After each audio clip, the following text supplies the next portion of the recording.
Warm welcome to this talk entitled Climate Change, Can the World Meet the Targets Agreed at Paris? And you'll see it's done jointly under the names of Ian Crossland and Christopher Watson, and Ian is there. He's actually asked me to do the talking for reasons which I shan't bother to explain, but he's there to answer all the questions that I can't answer, so that's all right. Thank you.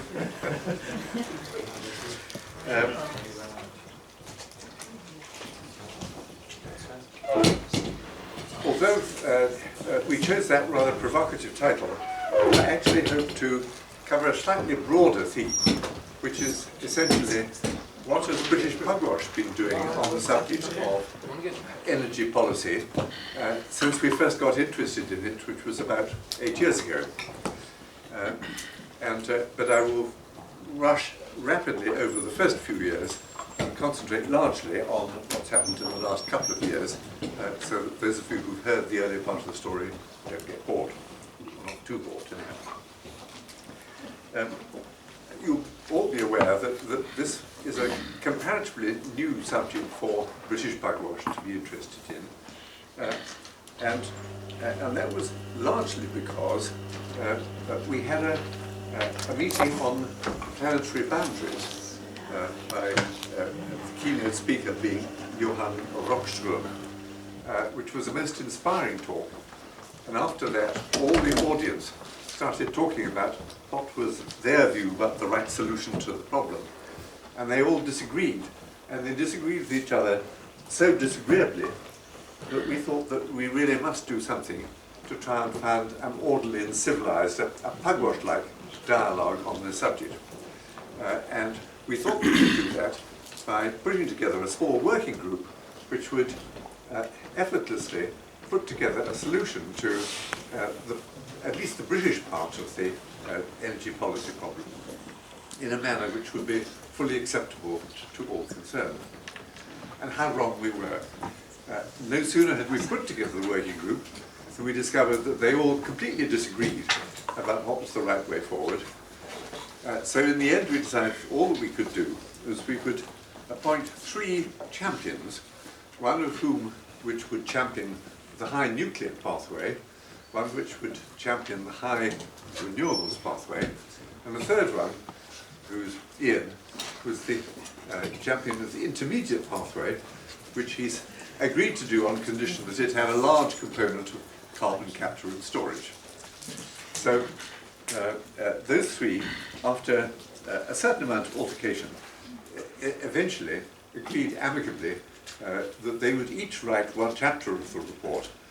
I would then act as the rapporteur and editor and produce a report in which we eliminated all the insulting references to the other 2 co-authors and came up with some recommendations, which we duly did, and I'll be talking about that report in a minute. But essentially our motivation for doing this was a sense that global warming and climate change were a really big issue, and quite as big an issue as the traditional Pugwash concern of weapons of mass destruction. And that if we didn't give our attention to this other major potential global catastrophe, we were simply not being true to our objectives and providing a scientific input to difficult political decisions. So we got going, and the first thing we had to do was to find out what had already been done. And my first slide is actually a very quick summary of the sort of things that had been going on before we got in on the act. Well, first of all, the United Nations set up the Intergovernmental Panel on Climate Change, the IPCC, an excellent body of scientists which steadily grew in number over the years and produced a whole series of reports from 1990 until 2014, which have won the, in some cases, grudging respect of the international energy policy community. I say grudging because most people who have an interest in energy policy are sure that they know the right answer, and anyone who doesn't come up with the same answer is obviously getting it wrong. And that's certainly true of the IPCC. They keep on coming up with answers that other people don't agree with. So it's always been a bit controversial. Nevertheless, I think it has now achieved a considerable degree of consensus about the best state of scientific opinion to date. I'll say a little bit about what those reports say, but mostly I want to move straight on to the earlier British government studies, which drew on early IPCC work and then proposed legislation strictly on behalf of the UK. And Tony Blair's name plays an important part in that, and whatever you may think about his behaviour in Iraq, when it came to climate change, he was well ahead of his time and produced some very challenging legislation, the most important item of which was that he committed to the United Kingdom to achieving an 80% reduction in its emissions of greenhouse gases by the year 2050. Where he got that number from, or those numbers from, I don't know, but they were certainly brave at the time he did it, and the more one looked into it, the braver it seemed to become, and I'll be coming on to that in due course. Meanwhile, the EU caught up on this, but caught up rather slowly, and by the time they had actually done so, the British government was already well ahead, but they first produced a publication which was the EU Commission Roadmap 2011, and then due to 2014, the EU Framework for 2030 was agreed by ministers, which set greenhouse gas emission targets. Now, those, not sure whether my slides are keeping that. They aren't quite. Yeah, there you go. That's that. So the British government was ahead, but it was not only ahead, it was also coming up with some fairly coherent ideas about what Britain should be doing about it. And typically, it was a good British compromise. We did a bit of this and a bit of that. It decided that we should have a new build of nuclear power stations, 10 stations with a total output of 16 gigawatts. It proposed that we should do serious studies into carbon capture and storage, and it should provide support for a range of renewable programs. And the idea was that at this stage, let 1,000 flowers bloom and let's see which of these things is going to win. And there was a strong sense that the market should at the end of the day decide, but the market needed help from government in order to get all the options properly on the table. And that was all fine. When the EU came along, by then the world had changed, Chernobyl had happened, and Germany had decided that it didn't need any further research, that nuclear was out, and then introduced what they called the Energiewende policy, which they then set about implementing on a very large scale. So that's the sort of general background to before our activities started. Now let's look a little bit at what we did. The first thing is, what did the British government do? And it started its own project, which was a software project, to produce a piece of software which would enable you, the user, to choose his or her own pathway to 2050. You decide on what energy mix you felt was appropriate, what degrees of energy conservation measures you thought were politically and morally achievable, what transport systems you wanted, and so on and so forth. And when you pressed all the buttons, out came the software's announcement not only of of what your pathway was in terms of the number of gigawatts of each of these sources of energy and the number of gigawatts flowing into each of the various output channels, but also, most importantly, came up with an estimated total cost of this whole deal for both capital and operating costs up to the year 2050. So the user, in using this piece of software, had to set 42 levers, and those levers were just numbers with the range 1 to 4, and level 1 said that for that particular question you made no attempt to decarbonize or change anything. It was a do-nothing option. Level 2 was ambitious but reasonable. Level 3 was very ambitious, unlikely to happen without significant change to the current system. And level 4 was extremely ambitious, the upper end of what is thought to be physically plausible to the most objective observer. So those were the levels, and of course, if you wished, you could set your level anywhere between 1 and 4, up to 1 decimal place. So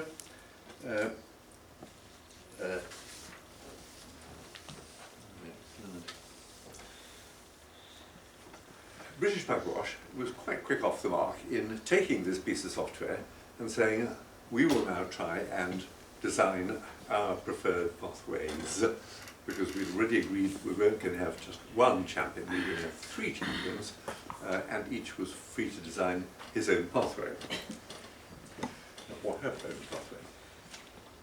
And we set, to keep a level playing field, we set the following ground rules. The pathways must be specified using the DEC software, and each pathway must achieve the 80% emissions reduction target that the government had agreed. And then came the difficult bits. Each pathway must use technologies which either already exist or are likely to be available by 2050. And finally, the total cost up to 2050 must not be totally out of court compared with the alternative pathways. And they all went and beavered away, and they all came up with their chosen pathway, and in each case, to our great delight, they met all 4 ground rules. They all used the DEC software, they all achieved the 80% emission target. Each pathway either used technology which existed or which at a reasonable guess would become available on the appropriate scale by 2050, and their costs, amazingly, were practically identical, certainly within about 10%, which was well within the margin of error of this piece of software. And the costs, although they were fairly enormous, if I remember, it was about 3 tera pounds up to 2050. That was actually, if you did the sums, very much what you would expect the UK to have to spend on its energy system up to 2050, whatever you did. So it was not unreasonable. What was not so unreasonable was the extent to which you were completely changing everything. That you were almost entirely getting rid of fossil fuels. You were replacing all fossil fuel-driven cars by electric cars. You would, etc., etc. You know, there were a large number of radical changes in our society which were implicit in each of these pathways. And what was of more concern was that each of the 3 pathways had a potential showstopper. In the case of the high nuclear, the problem was that the chosen nuclear device was a 3rd generation fission reactor, and 3rd generation reactors are only just beginning to come in. There are several prototypes in operation or under construction, but there were none that were operating fully up to the specification of the manufacturer.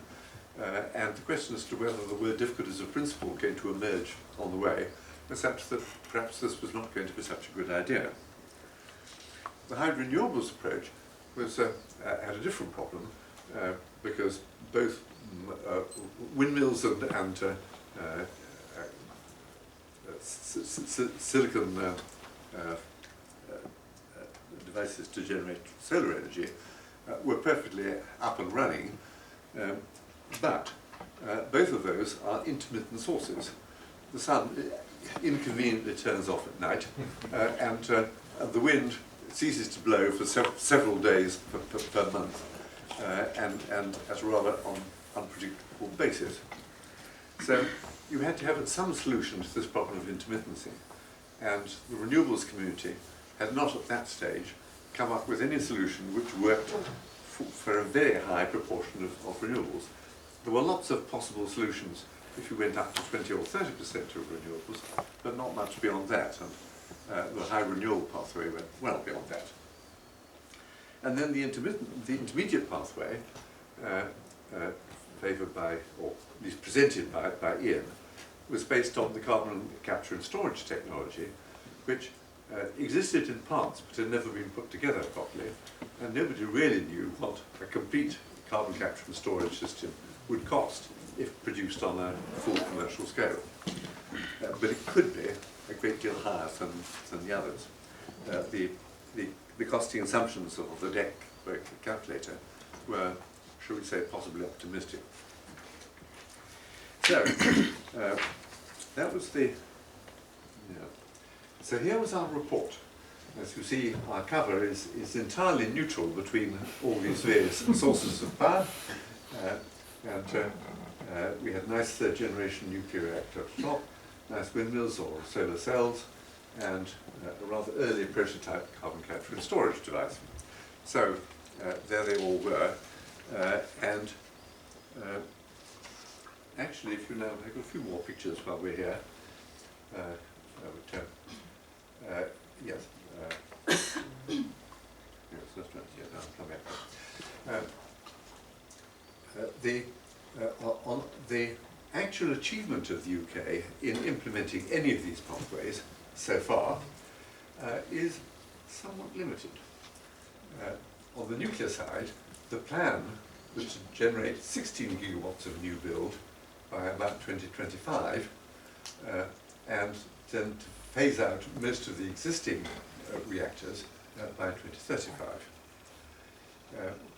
And what had actually been achieved by 2016 was one letter of intent agreed with EDF and the Chinese partners to build a 3.2 gigawatt facility at Hinkley Point.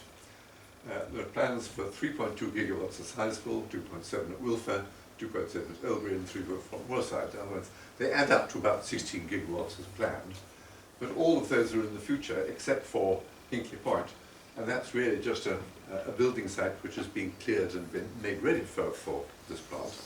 But the main investment decision has not been formally taken, although EDF and Chinese have signed this letter of intent. And that's now all slightly up in the air for various reasons. First of all, there's a technical difficulty, which is that the EDF choice of third-generation reactor is in trouble with its pressure vessel. Testing has shown that it's got some strange flaws in its manufacture, such that a regulator might be reluctant to authorize it to be used in a nuclear reactor. That's not yet confirmed or refuted, but it's a worry which is facing that project. The other worry is that the EDF finance director has resigned, saying that if you sign up to that deal, EDF will go bankrupt. That may be a slight overstatement, but at least there are very large sums of money involved in that, and EDF is having second thoughts, and it's going to come back in May. So there are uncertainties associated with technology financing. Carbon capture and storage, there are two small projects that have been completed, one at Renfrew and one at Ferry Bridge, but those are all in the few megawatts range. But the two big demonstration plots, CCS plants, at Drax and at Peterhead, have both been cancelled by Her Majesty's government for reasons which are not quite clear. Mr. Cameron has announced very firmly that CCS has been proven not to be viable. his minister at DEC is taking a very different view and says that she thinks that CCS is an essential part of Britain's energy plan, and that any difficulties they might have will be quite temporary and due to a serious shortage of government finance this year. So watch this space. Renewables, initially, was very generous government support for installation, particularly of small-scale private installations on your individual roof, with feed-in tariffs, which made it seem like an almost irresistible offer. And now the government has decided that was much too good, so the feed-in tariffs have been dramatically reduced, so that most people think that really they aren't going to bother. And all the people who manufacture solar panels are screaming blue murder. And likewise, wind farms, there was a dramatic growth on shore wind farms due to the early level subsidies. But then all support for land-based wind farms has been cut from 2016 as an economy measure. It's understandable because really quite a lot of wind farms have now been deployed, and it's arguable that that's as much as on shore land wind farming as makes sense for Britain. There's been a lot of complaint about the interference with the environmental amenities in places where these have been built. There is still an ongoing program on offshore wind, but the government in its latest budget has capped the payment for electricity from those at £105 per megawatt hour, and that is not good news.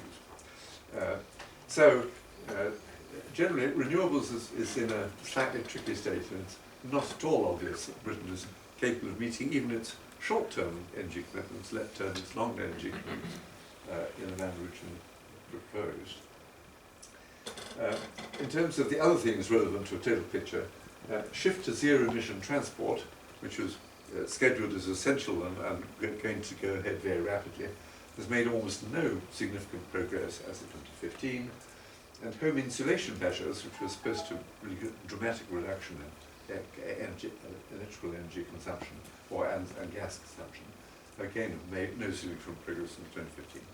So I think it'd be fair to say that as at 2015, the British government has totally failed to live up to the noble ambitions that it was set by the debt calculator, which it had commissioned a few years earlier. Now, just to show you a picture where that's the picture of what they're proposing to build at Hinkley Point if the financial and pressure vessel problems can be overcome. As you can see, it's a small, compact plant and close to some friendly seawater cooling, and fits quite nicely into the landscape and doesn't occupy too many square meters. That was the proposed Drax plant, which has now been cancelled. Shown again, it's not vast. The real problem with carbon capture and storage is not the plant you have to have at the place where the carbon dioxide is generated. It's getting it from there to the place where you dispose of the carbon dioxide, which is often tens or hundreds of miles away down a disused oil well, and that involves a great deal of pipework. I think I remember somebody saying that it involved more pipework than the entire North Sea oil pipework to date. It's a very large activity. Windmills, well, here is an example of an onshore windmill design. Not particularly friendly things to have in your immediate neighbourhood unless you happen to love the look of that particular windmill. Solar panel farms, they've become very popular with small organisations which organise cooperatives, which build one with a total output of perhaps at most of 100 megawatts or so. That's suitable for a small local community, and hopefully you can persuade the local community to finance them. And here's one example. So it's coming along, but it's slightly moot point as to whether overall in the UK it's done better than you might have expected, but that's largely because we've imported most of the gear from outside. Our own domestic manufacture of solar panels is not yet very great. So much for the UK picture in brief. Now let's move on to the EU picture. And there, just a sort of quick recap on the nuclear side. On the nuclear side, France is comfortably in the lead with 58 reactors, installed capacity of 63 gigawatts, which supplies 77% of the electricity market and exports a further 8 gigawatts to neighbouring countries. Now, François Hollande, who was elected a couple of years ago, did so partly on a pledge that he was going to reduce the proportion of nuclear power to about 50% and increase the share of renewables, but it hasn't happened. Germany expanded its nuclear power dramatically during the 80s and got up to 20 gigawatts.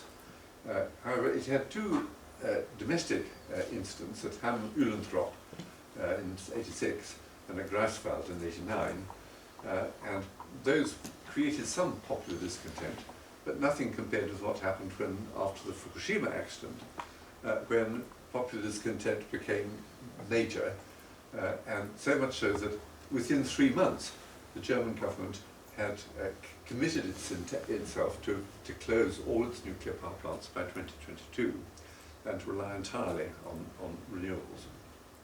Well, it's not succeeded in relying anything like entirely on renewables. In fact, it's had to increase its combustion of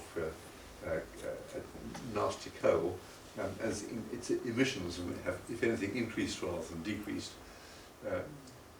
But nevertheless, it is a comfortable world leader in renewables, which we'll come on to shortly. Sweden has got 9.5 gigawatts, but has got to decommission some of its older plants fairly shortly, and is planning to replace them by renewables. The UK's new build problem we've talked about. Spain has 10 reactors producing 7.4 gigawatts, no plans in either direction. Belgium has got 7 reactors producing 5.8 gigawatts, but 2 of those reactors, the Doel and Tihanga, are subject to anti-nuclear protests at the moment because of safety concerns over their pressure vessels. The nuclear reactor in Belgium has no problem with the pressure vessels, so it's not quite clear what's going on there. The remaining countries are small beer, total for all of them 17 gigawatts. So, now as regards renewable energy, the story there goes back to a book published in 1980 by the Öko Institute called Energiewende, which at least got the word into the German vocabulary. And then came the Chernobyl disaster in '86, and then the German Renewable Energy Act of Erneuerbare Energiengesetz in 2000, and that set very generous feed-in tariffs, which were not financed direct by the government, but financed by a levy on electricity supplies paid by consumers. Rather unusual arrangement, but is not liked very much by consumers. It was Fukushima that led Chancellor Merkel to make the lead. But Germany is now comfortably ahead in European renewables. 70% of its total production is renewable. And the only slight snag is that the government's subsidy for renewable energy is running at 25 billion euros a year. And that is having quite a serious impact on the German economy and is leading to political stopping over those who feel their electricity bills are now much too high. And industry complaining that they can't compete with other countries that don't have these enormous extra tax costs that get put upon them. What have the EU been doing about renewables? The EU Lisbon Treaty and the EU Roadmap for 2050 put an emphasis on energy efficiency and renewables, and overall other EU countries have followed the German lead, So the total renewable energy is now 24% of the EU total.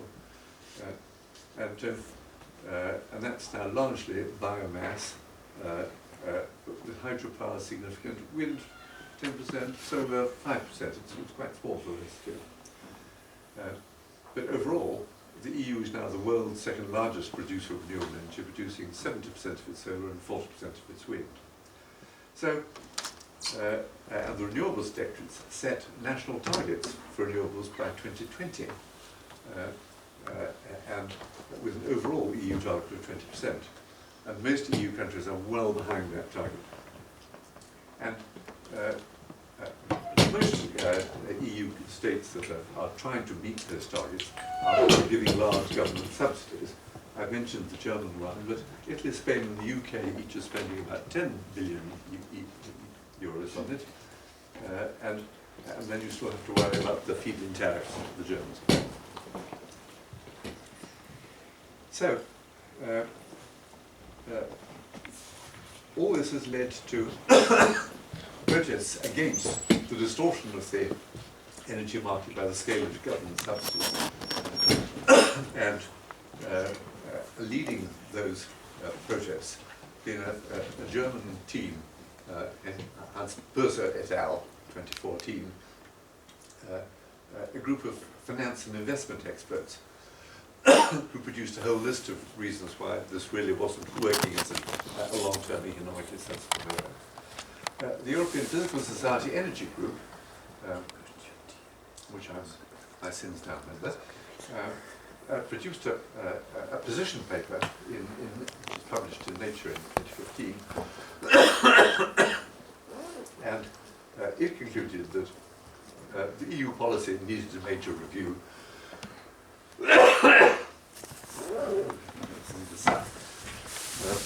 I've been talking too much today.